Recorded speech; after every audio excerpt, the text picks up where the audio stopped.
Greetings from the gateway of India.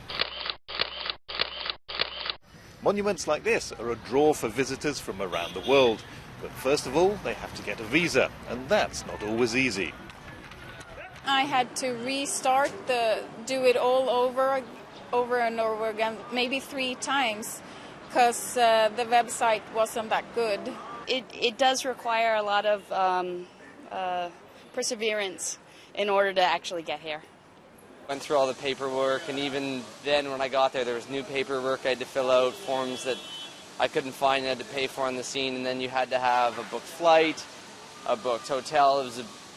I've been to about 40 countries in my life. I've never had to apply for a visa in advance, so it's quite the process. Once you're here, of course, there's plenty to see. And yet, for all their undeniable splendour, India's attractions remain relatively unexplored. Mumbai's main station is just one of many cultural treasures that helped the country attract more than 6 million visitors last year. But that's a tiny fraction of the number visiting other countries in the region. Malaysia, for example, pulls in 4 times as many tourists, and China nearly 10 times as many. Beach destinations like Goa have an enduring appeal, but elsewhere India is losing out. Even the tiny city-state of Singapore earns more from its visitors. Foreign currency is exactly what India needs right now to help support its flagging economy. So under the proposals being discussed by the government, visas will be granted on arrival to nationals from another 40 countries, including most Europeans and Americans. Smaller airports like Goa will be allowed to issue them, and there'll be just 3 types of visa, not 16. One for work, one for business, and one for tourism.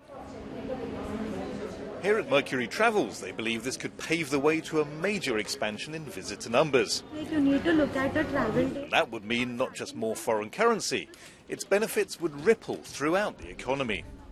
Don't forget that tourism is the single largest job provider in the world. So I think if they can quickly implement this visa on arrival for these 40 countries, I think that will benefit the Indian tourism sector tremendously. It looks like we might even double our numbers within the next 3 years as far as incoming tourist arrivals are concerned.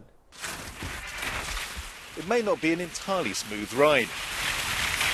Making it easier for tourists to come in and enjoy what the country has to offer is one thing, but providing the facilities to match is another. Foreign tourists expect international standards in everything from hotel rooms to ski lifts. And that may mean more money has to be spent before India can truly reap the rewards of its many attractions.